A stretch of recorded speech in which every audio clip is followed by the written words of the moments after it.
Yan, magandang araw ulit sa inyo mga paps. So, may isi-share lang ako na konting kaalaman sa inyo. Pero karamihan naman ito, alam na tong mga gantong bagay. Pero para sa mga hindi nakakaalam, sa mga baguhan. So, sa kahit anong motor to mga paps. Kung na-experience nyo yung pagka kinakalog nyo to, so yung sprocket nyo, gumaganon yung sprocket nyo. So, madalas yan, bearing dito.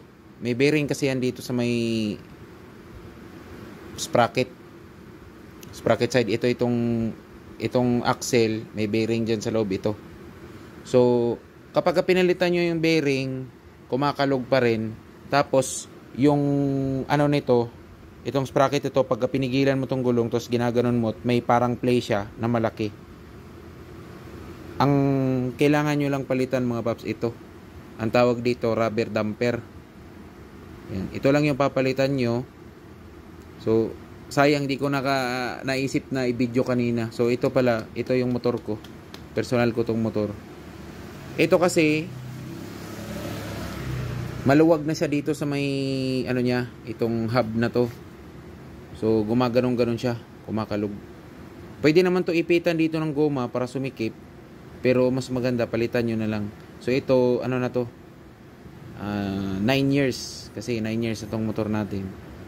So, ito yung original niya. Ang binili ko sa kanya, yung gulong.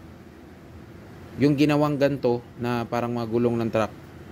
So, ang itsura nun, ganyan ang itsura. 4 na piraso yun. So, kasi 4 to. 1, 2, 3, 4. So, yun lang yung pinalit ko nun mga paps. So, kailangan, lapat na lapat yun para pagpasok nung ano dito, parang plunger niya, hindi siya masyadong aalog or masikip yan. Tulad nito mga papso, wala siyang alog, wala siyang play, pero luluwag pa rin yan katagalan. So yun lang naman mga paps, napakasimple lang naman nito. Maraming gumagawa nito, yung sa mga gumagawa ng mga bushing, rubber damper, marami yan mga paps sa mga kalsada. Magtanong lang kayo kung saan kayong papagawa. So, napakatibay nung goma na gulong ng truck. So, yun lang naman mga paps.